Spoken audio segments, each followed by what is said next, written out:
Look, I need to be straight with you here. The Mets are staring down a decision that could completely reshape their infield, and honestly, it might be the wrong move. Ty France keeps popping up in these rumors, and every time his name surfaces, I can't help but wonder what the front office is really thinking. Here's what's happening.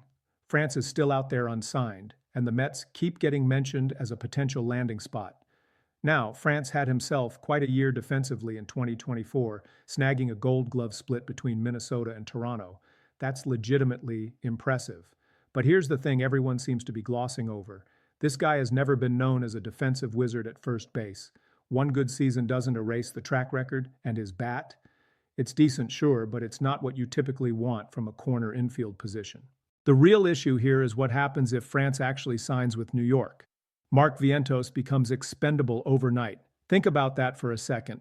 The Mets would be choosing defensive competence over offensive upside, and I'm not convinced that's the right call for a team that needs to score runs. Vientos showed real promise last season. The power is legitimate, the bat-to-ball skills are developing, and he's cheap. Right now he's penciled in as the primary designated hitter, which makes sense given the current roster construction. But if France comes in, suddenly you've got a logjam that only gets resolved one way, someone's getting traded, and it's going to be the younger guy with the higher ceiling. Let's talk about the elephant in the room, Jorge Polanco at first base. The Mets are banking on this transition working defensively, and if it doesn't, they're in trouble. Brett Beatty can supposedly play multiple positions, but first base isn't one of them. So where's the insurance? If Polanco struggles and they don't have France, they're stuck. That's the argument for bringing in the Gold Glove winner. But here's my counter. The Mets just spent years watching Pete Alonso play first base, and plenty of people weren't exactly thrilled with his defense either. They managed.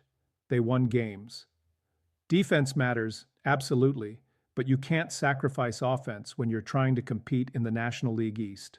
France brings defensive value and right-handed depth off the bench. That's useful. His splits are basically even, which means he can hit lefties and righties without much difference. Last year, he actually had slight reverse splits, which is interesting.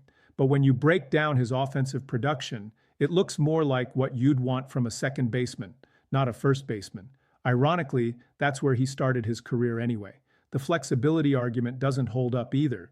If you're carrying France primarily for defense and late-game situations, you're limiting your roster options. You're dedicating a spot to a player who doesn't move the needle offensively and only plays one position. Meanwhile, Vientos gives you actual pop in the lineup and can contribute real run production from the DH spot. Here's what bothers me most about this rumor. It feels recycled. We heard about France and the Mets weeks ago, and now it's circulating again without any real update.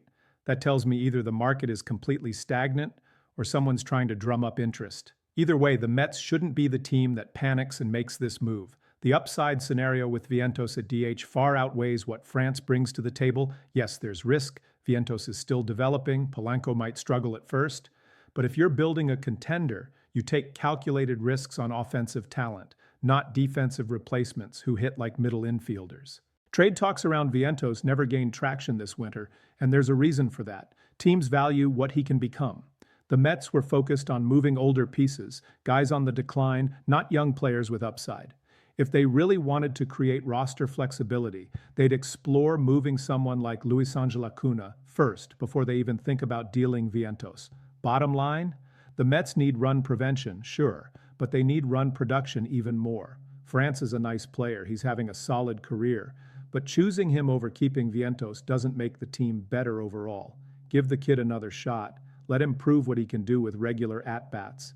If it doesn't work out, there's always time to make a move later. Signing France now feels premature and potentially counterproductive to what this roster actually needs.